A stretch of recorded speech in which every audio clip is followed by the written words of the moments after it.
Merci à tous d'être là. Je vois que cette année c'est bien organisé, on sont plus nombreux que les autres années et on a moins de bruit de fond, donc c'est parfait. Donc moi je suis nutritionniste, je suis tout à fait dans l'approche de activité physique et nutrition pour la prévention des cancers, pour la prévention des maladies cardiovasculaires. Là j'ai choisi un sujet un petit peu différent aujourd'hui, qui était celui de faut-il supprimer le gluten et le lait. Alors, le titre de la conférence c'est Sport de haut niveau, maladies auto-immunes et allergies. Et a priori, on se dit, mais quel est le point commun entre ces trois choses? Parce qu'on n'a pas du tout l'impression qu'il y a un lien. Donc, en fait, le point commun a été découvert par un médecin qui est décédé depuis, qui s'appelle le docteur Seignalais, qui était professeur d'immunologie à Montpellier, qui a écrit un livre que je ne saurais que vous recommander, bien qu'il soit lourd, mais ça vaut le coup, qui s'appelle L'alimentation ou la troisième médecine. On le trouve téléchargeable sur le net, en fait. Mais on le trouve aussi dans toutes les bonnes FNAC et autres. Donc, ce professeur s'occupait de personnes qui étaient victimes de maladies auto-immunes et a fait des analogies entre différents régimes qui étaient utilisés dans le monde et l'évolution de ces maladies auto-immunes. Et donc, d'après lui, le point commun, donc, c'est l'alimentation moderne qui est beaucoup trop riche à la fois en gluten et en produits laitiers. C'est-à-dire qu'en fait, notre patrimoine génétique n'a pas évolué depuis l'homme préhistorique et notre alimentation a énormément changé et certains aliments en excès vont provoquer un problème que nous allons voir, qui est un problème qui s'appelle la perméabilité intestinale. Donc, tout d'abord, l'augmentation du gluten. Qu'est-ce que c'est le gluten? Le gluten, c'est... dans gluten, vous avez glu. C'est exactement ça, c'est ce qui fait quand on fait de la colle de farine, c'est le gluten qui fait la colle de farine. Et ce gluten, c'est ce qui permet à la pâte de lever.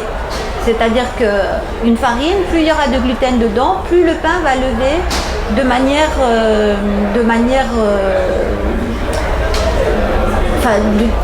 il va glober de manière importante, mais surtout de manière régulière. Voilà.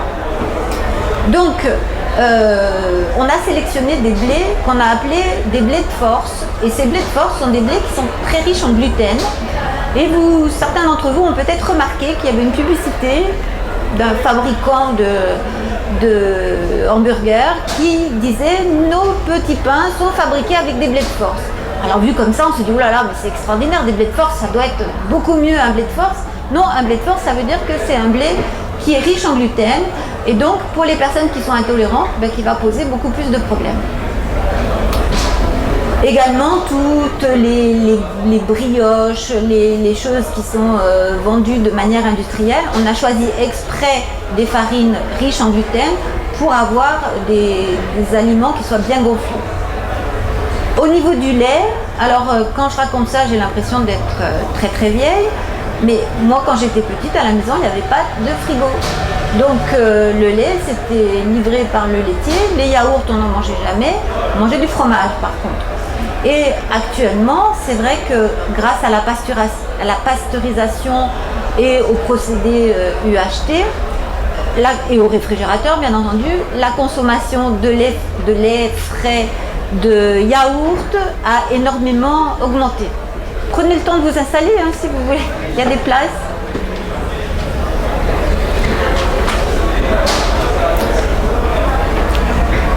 Donc, notre alimentation s'est retrouvée, et même sur les 100 dernières années, une énorme augmentation de la proportion de gluten et de la proportion de lait par rapport aux fruits et légumes, par exemple, ou aux légumes secs.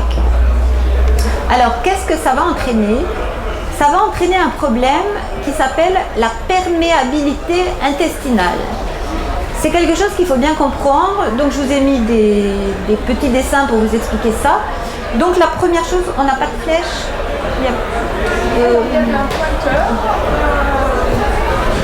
Si vous avez ça.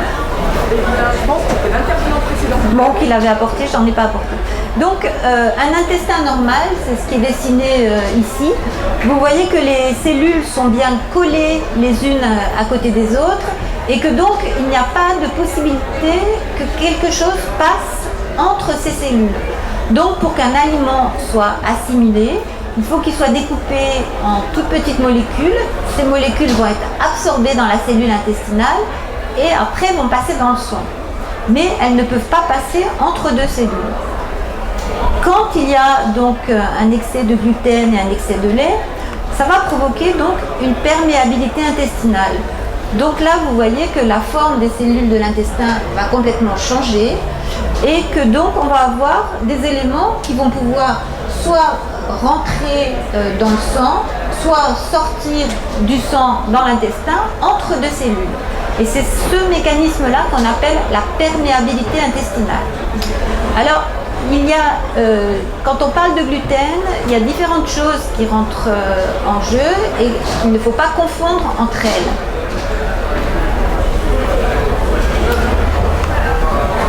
Alors, pardon, je suis allée en avance sur mon PowerPoint. Donc, il y a différentes conséquences à ce problème de perméabilité intestinale. Première conséquence, ça va être les ballonnements, les douleurs abdominales, les alternances de diarrhée, de constipation. Donc déjà, c'est quelque chose qui est gênant, mais pas dramatique pour la santé. Un deuxième mécanisme, c'est une fuite donc d'éléments du sang qui vont repartir dans l'intestin. Donc là, on peut avoir des fuites en minéraux, par exemple, qui peuvent être importantes, notamment en fer.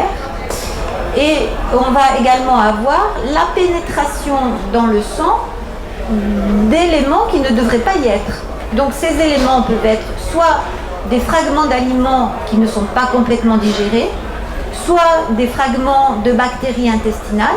Ces bactéries, normalement, sont dans l'intestin, ne sont pas pathogènes, mais ces fragments qui vont passer dans le sang, eux, vont créer des problèmes. Et vont créer différents types de problèmes encore. Donc, le premier problème, c'est d'une part tout ce qui est allergie ORL, c'est-à-dire le nez qui coule en permanence, l'asthme, ce type d'allergie. Deuxièmement, les maladies auto-immunes. Donc tout ce groupe de maladies qui est très important, qui sont par exemple la sclérose en plaques, la rectocolite hémorragique, les polyarthrites rhumatoïdes, tout ce type de maladies, dans lesquelles très souvent on dit aux personnes « Ah mais vous avez une maladie, c'est une maladie auto-immune, on ne sait pas d'où ça vient et il n'y a pas grand-chose à faire. » Bon, et bien en fait, il est très probable que ces maladies auto-immunes viennent de ce problème de perméabilité intestinale. Et le dernier mécanisme, c'est ce qu'on appelle, enfin ce que le docteur Seignalé a appelé l'encrassage, c'est-à-dire que passe dans le sang un certain nombre de molécules dont le corps ne sait pas quoi faire. Ces molécules vont aller s'accumuler dans les cellules, dans les liquides entre les cellules et vont entraîner également tout un tas de pathologies et de complications. Alors, il ne faut pas confondre ce problème de perméabilité intestinale avec la maladie cœliaque. La maladie cœliaque, ce n'est pas une allergie proprement dite, c'est-à-dire qu'on ne va pas gonfler, par exemple, on ne va pas avoir une crise d'urticaire quand on mange du gluten, mais c'est une intolérance grave qui est d'origine génétique et qui a une fréquence variable entre une personne sur 100 et une personne sur 500. Plus on monte dans les pays du Nord, plus la fréquence est importante. C'est-à-dire que dans les pays scandinaves, ils sont pratiquement à une personne sur 30 qui souffre de maladie cœliaque. Donc les symptômes, je vous en ai mis une courte liste parce que je crois qu'il y en a 3 ou 4 pages de symptômes. C'est la fatigabilité, le manque d'énergie, les douleurs abdominales et les gaz, une diarrhée avec un amaigrissement et une dénutrition, des aftes, une anémie par déficit en fer. Entre autres, il y a de nombreux autres éléments de cette maladie cœliaque. Cette maladie cœliaque, on va s'en apercevoir souvent dans 2 situations. La première, c'est au moment où on va introduire le pain ou la farine chez l'enfant, donc vers 1 an à peu près. Et on va avoir des enfants qui maigrissent, qui vomissent tout ce qu'ils mangent, qui ont des diarrhées. Et là, on s'aperçoit assez rapidement qu'ils ont une maladie cœliaque. Mais si les symptômes sont plus légers, cette maladie cœliaque peut passer inaperçue, entre guillemets. La personne va consulter parce qu'elle a mal au ventre, mais on ne va pas trouver ce qu'elle a. Et on peut même s'apercevoir à 60 ans que l'on a une maladie cœliaque. Mais cette maladie cœliaque était quand même là depuis la naissance. Mais on peut s'en apercevoir tardivement. Deuxième chose qu'il ne faut pas confondre, parce que c'est des mots que l'on entend et on ne sait pas toujours à quoi ça correspond. La première chose, c'est l'intolérance au lactose. Donc le lactose, c'est un sucre, le sucre qui est dans le lait. Et il y a certaines personnes qui ne digèrent pas ce sucre, c'est-à-dire qu'elles n'ont pas les enzymes pour le digérer. Donc ça leur provoque des ballonnements. Ça ne va pas plus loin que ça, hein. C'est pas quelque chose de très grave. Mais du coup, on a mis dans le commerce un certain nombre de laits qui sont allégés en lactose, où on a supprimé éventuellement le lactose. Et on a l'impression, quand on dit « Ah, je suis je suis intolérant au lait », que si on prend un produit sans lactose, ça va résoudre le problème. Non, parce qu'en fait, l'intolérance au lait, c'est une intolérance à la protéine de lait, et pas une intolérance au sucre du lait. Alors, dans les fromages, vous n'avez pas de lactose, mais par contre, si vous avez une intolérance à la protéine de lait, vous avez une intolérance au fromage, au lait et au yaourt. Et même que ce soit des yaourts de brebis, de chèvre, du fromage de chèvre ou de brebis, il y aura le même problème d'intolérance. Ce n'est pas une question d'espèce, c'est vraiment une question de caséine. Certains fromages ont moins de caséine, mais malgré tout, ça peut poser problème. Alors, le cas des sportifs de haut niveau, donc il y a un certain nombre de sportifs qui ont fait parler d'eux ces deux dernières années à peu près, parce qu'ils ont supprimé principalement le gluten et certains ont supprimé également le lait. Donc on a Jo-Wilfried Tsonga qui a supprimé le gluten, semble-t-il qui depuis a largement amélioré ses performances. Également Novak Djokovic. Vous avez également Andy Murray, on est tous les trois dans le tennis, et puis un cycliste qui est Jérémy Galland, qui était dans l'équipe Sojason. J'en ai mis quelques-uns, mais il y en a une bonne dizaine qui sont dans cette situation, qui ont donc enlevé le gluten et le lait de leur alimentation, alors que pourtant ils n'avaient pas de maladie cœliaque, c'est-à-dire que ce n'étaient pas des gens qui avaient une intolérance grave au gluten, simplement ils ont constaté que leur performance était meilleure s'ils supprimaient le gluten et le lait. Alors, selon comment on se place, si on a l'impression, certains médecins vous diront oh, mais c'est uniquement un effet de mode, d'autres constatent ce qu'ils voient et se disent effectivement pourquoi pas l'essayer, parce qu'on va voir tout à l'heure qu'il n'y a pas de risque particulier à supprimer le gluten et le lait, donc pourquoi pas essayer. Donc qu'est-ce qui va se passer chez un sportif en cas de problème de perméabilité intestinale? D'abord il va avoir des ballonnements. Les ballonnements c'est pas très agréable, il va avoir des fuites, des pertes de minéraux, et il va avoir cette fameuse pathologie d'encrassage. Là, on ne s'occupe pas du cas des maladies auto-immunes ou des allergies. Ça peut arriver également, ils peuvent avoir une maladie auto-immune, mais je parle simplement de ce qui est confort. Alors, les troubles digestifs sont gênants, et notamment par exemple chez le marathonien, on constate qu'il y a énormément de problèmes digestifs, voire de violentes douleurs ou de crises de diarrhée, parfois même de diarrhée avec des pertes de sang le lendemain de la compétition. Tout ça, c'est dû... Est-ce que vous m'entendez? Parce qu'avec le bruit de fond... D'accord. Alors, un phénomène, je vais vous l'expliquer après sur un petit schéma, qui s'appelle le phénomène d'ischémie-reperfusion, qui va augmenter la perméabilité intestinale. Alors, l'ischémie-reperfusion, c'est exactement ce qui se passe quand on fait un infarctus. Quand on fait un infarctus, le sang s'arrête de passer dans une artère du cœur et au moment où il va repasser, ça va libérer tout un tas de déchets et c'est finalement là, le moment où le sang revient, qui va causer le plus de dégâts. Là, ça va être la même chose, mais au niveau de l'intestin. Pendant l'activité physique de longue durée, c'est pour ça qu'on parlait du marathonien, le corps va redistribuer le sang vers les organes qui en ont le plus besoin. Alors d'abord, le prioritaire, c'est le cerveau, parce que automatiquement, le cerveau, on ne peut pas lui baisser son besoin en oxygène. Ça va être les muscles, et puis ça va être le cœur, bien entendu. Et du coup, toute la partie organe va être laissée pour compte, et donc la circulation sanguine au niveau de l'intestin va être fortement diminuée pendant la période de course. Il faut une course assez longue quand même. Hein. Et quand la course va s'arrêter, le sang va brutalement revenir donc, au niveau de ce tube digestif et ça va accroître ce phénomène de fragilité de l'intestin et donc ce phénomène de perméabilité intestinale.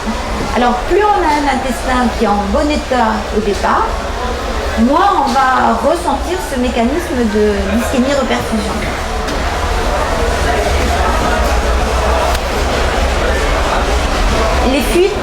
Les fuites digestives, donc ce que je vous ai montré tout à l'heure sur le schéma, on peut ainsi perdre des grosses quantités de fer, d'iode, de magnésium, de potassium et même de sodium. Et tout ça, ça va entraîner une gêne au niveau des performances. Ça va favoriser les crampes, par exemple. C'est-à-dire que si un marathonien perd beaucoup de sel ou de potassium dans les selles, il en aura automatiquement moins au niveau de ses muscles et il va risquer de faire des crampes. Donc c'est quand même quelque chose qui est important. On a très souvent, quand on fait des analyses de sang chez les sportifs de haut niveau, des carences en fer liées aux fuites digestives de fer. Le dernier phénomène, c'est le phénomène d'encrassage.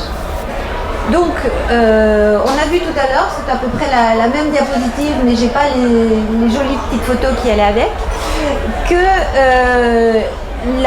ça c'est le temps de course que vous avez, et donc le temps de course performance record du monde au marathon, plus on avance en âge, plus ce temps de course va augmenter, parce que les performances diminuent. Ça c'est les performances des champions, mais les performances de monsieur et madame tout le monde diminuent également. Elles vont diminuer d'une part parce qu'il y a de nombreux problèmes d'origine traumatique. Les sportifs, surtout ceux qui font de la compétition, vont souffrir de déchirures musculaires, de douleurs ou de ruptures des tendons, voire d'arthrose précoce. C'est pour ça qu'on dit oui, le sport c'est bien pour la santé, mais le sport à très haut niveau, est-ce que c'est bon ou est-ce que c'est pas bon pour la santé? À cause de tous ces problèmes articulaires. Alors, il y a une étude quand même qui vient de sortir récemment qui était très intéressante, qui a été faite sur les coureurs du Tour de France, depuis le premier Tour de France. C'est-à-dire c'est vraiment une étude rétrospective où on s'est aperçu que la mortalité était quand même beaucoup moins importante par rapport à des personnes tout venant. Leur mortalité était moins importante, même pendant les périodes où il y a eu du dopage. Donc le fait de faire une activité physique, même à haut niveau, est quand même bénéfique pour la santé, globalement. Le deuxième type de problème, c'est la baisse progressive des performances, donc, qui est représentée sur ce schéma. Donc l'idée du docteur Seignalé, c'est qu'il n'a pas eu le temps d'aller au bout de son idée parce qu'il est mort avant, hein. Mais c'était de dire, ayant trouvé un parallélisme, une similitude entre le vieillissement accéléré entre guillemets du sportif et certaines maladies d'encrassage, il s'est dit je pense que ça serait intéressant de tester ce régime chez ces sportifs, et notamment Monsieur Joyeux qui était là tout à l'heure, je crois que son papa travaillait également là-dedans.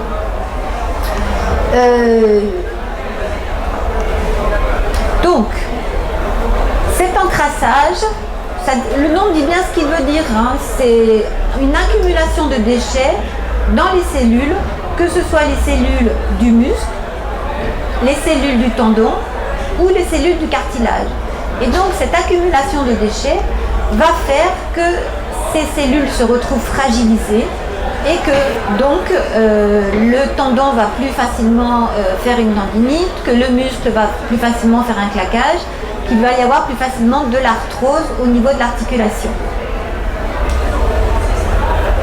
Le sportif, naturellement, produit plus de déchets puisqu'il a plus d'activité physique. Donc il en produit plus qu'une personne qui n'a pas d'activité. Donc cette accumulation sera d'autant plus importante. Alors, qu'est-ce qui se passe quand on va mettre en place un régime sans gluten et sans lait? Donc du coup, on va constater une diminution ou une disparition des douleurs articulaires, des douleurs tendineuses, une accélération de la réparation des lésions, c'est-à-dire que s'il y a une tendinite, s'il y a un claquage, ils vont se remettre plus rapidement. Et surtout, les personnes décrivent un véritable rajeunissement qui est en fait, alors pas un rajeunissement au niveau du visage, mais un effet de vraiment se sentir mieux parce que les tissus, les organes et les artères sont décrassés et donc réagissent mieux. Et également, on a constaté un rétablissement, voire même une amélioration des performances sportives. Alors, c'est vrai que ça fait toujours un petit peu bizarre de se mettre en avant. Nous-mêmes, donc avec M. Sanchez avec qui je travaille, moi je suis donc nutritionniste et M. Sanchez est coach sportif. Nous utilisons ce régime pour nous-mêmes depuis, je ne sais plus, entre 3 et 5 ans à peu près pour diverses raisons. Et c'est vrai que nous avons noté quand même une très bonne récupération à l'effort, une très bonne tolérance. José s'est remis à courir alors qu'il s'était blessé 10 ou 15 ans auparavant et il a pu se remettre à courir. Et moi j'ai commencé à courir alors que je n'avais jamais couru de ma vie. Donc voilà, alors c'est pas un miracle, hein, mais c'est vrai qu'on a quand même des bonnes capacités de récupération. Alors, en pratique, la première question, c'est est-ce qu'il est nécessaire de faire des analyses de sang pour savoir si on a une intolérance au gluten et au lait et s'il faut les supprimer? Alors, je dirais non, sauf si vraiment on pense que c'est une maladie cœliaque, parce que si c'est une maladie cœliaque, c'est vraiment il faut enlever à 100% le gluten, il faut faire très attention qu'il n'y ait pas la moindre trace, et en plus vous pouvez avoir une prise en charge éventuellement de la sécurité sociale pour certains produits sans gluten. Mais dans tous les autres cas, ça ne sert à rien, parce qu'on verra pas forcément quelque chose dans les analyses, mais malgré tout, vous pouvez quand même vous trouver mieux d'avoir supprimé le gluten et le lait. Donc je dirais, on essaye et puis on voit bien ce qui se passe. Alors, en pratique, quels sont les aliments qui contiennent du gluten? Donc c'est principalement le blé, le seigle, l'avoine et tous leurs dérivés. Donc ça veut dire que c'est les pâtes, la pizza, le pain, les biscuits, les gâteaux, les céréales de petit déjeuner. Alors c'est là qu'on se dit que la fameuse pasta party était peut-être pas forcément une bonne idée. Donc c'est pas une bonne idée à cause de l'index glycémique, mais c'est pas une bonne idée non plus à cause du gluten. Je vais me dépêcher un petit peu parce que je vois que je suis en retard. Deuxième chose, les aliments contenant du lait dans l'ensemble qui sont plus faciles à repérer que ceux qui contiennent du gluten. Par contre, faites attention si vous faites ce type de régime, c'est qu'il faut vraiment bien regarder les étiquettes, parce que si vous savez dans quoi on peut trouver du lait et du gluten, c'est quand même très très étonnant. Hein, voilà. Vous achetez du tarama, vous achetez de la tapenade, ils sont capables d'avoir mis du gluten dedans. Je ne sais pas pourquoi, mais il y en a. Alors, la deuxième question importante, c'est est-ce qu'on risque des carences? Alors là, nous avons une très très jolie photo qui est celle de la publicité pour les produits laitiers, qui nous dit qu'il faut absolument manger 3 produits laitiers par jour, que c'est indispensable, que sinon on va avoir des os qui vont se casser. Voilà. On laisse la liberté à chacun de penser. Dans les pays où on ne mange quasiment pas de laitage, il n'y a pas plus d'ostéoporose que chez nous. notamment en Chine, au Japon, où ils mangent du lait de soja sans forcément même de calcium ajouté, mais il n'y a pas plus de carence, enfin d'ostéoporose. Je vais remonter, loupé, bon. En fait, je crois que j'en parle après. Alors après, sans vouloir vous mettre Oui, de pression, mais j'ai quasiment terminé. vous avez de la chance, c'est que l'intervenant N'est pas arrivé. Bon, alors, vous laissez un petit peu de on continue. Donc, en pratique, si vous voulez, l'objectif, c'est d'apprendre à cuisiner différemment. C'est-à-dire que quand on se dit je vais supprimer le gluten et le lait, il ne faut pas se dire je vais prendre de la crème sans lait, que des choses sans, parce que on ne peut pas reproduire un plat que l'on avait l'habitude de faire en faisant sans.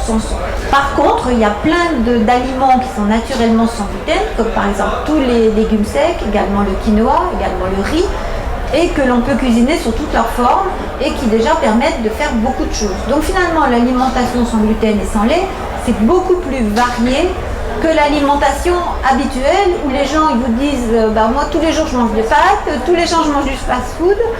Bon, voilà. Oh, décidément, j'appuie pas sur la bonne touche. Alors, nous avons mis au point. Alors, des fois, c'est pas toujours très facile à mettre en place quand même, parce qu'il y a une période où on va se dire comment je fais, par quoi je remplace, est-ce que justement j'ai pas des risques de carence en protéines, enfin bon. Donc, nous avons développé un logiciel qui s'appelle MyNPA Coach, qui est un logiciel qui permet de faire un bilan nutritionnel et qui permet également d'avoir des menus, des recettes et des listes de courses. Et ce programme existe en version sans gluten et sans lait. Alors il n'y a pas que du sans gluten et sans lait, parce qu'il n'est pas question d'obliger toute la population à faire du sans gluten et sans lait, mais la personne qui désire faire un régime sans gluten et sans lait, elle a juste une petite case à cocher quelque part. Et après, tous les menus que l'on va lui proposer, toutes les options seront des options sans gluten et sans lait. Où on lui expliquera comment changer, si par exemple une recette dans laquelle il y avait 3 cuillères de fromage blanc, on lui dira mettez à la place 3 cuillères de yaourt de soja ou de crème de riz. Voilà. Donc ça sur internet, ça s'appelle, c'est www.mynpacoach.com. Si vous tapez MyNPA Coach, vous allez tomber dessus. Je le remarque parce que la dame voulait noter. De toute façon, j'ai terminé, donc on va passer aux questions. Tout à fait. Eh bien, nous vous remercions beaucoup, Dr Ariane Monami, pour cette présentation très intéressante qui a rempli la salle. Je vois qu'il y a des questions qui arrivent, donc ça tombe bien. Nous avons un petit temps d'échange. Oui, je voulais vous demander deux choses. D'une part, je voudrais savoir au bout de combien de temps d'un régime sans gluten et sans lait on peut voir des résultats. Et d'autre part, je voulais savoir si ce truc en ligne c'est gratuit ou si c'est payant. Merci pour cette question. Alors, première chose, combien de temps on peut voir des résultats? Ça va dépendre de ce que l'on cherche.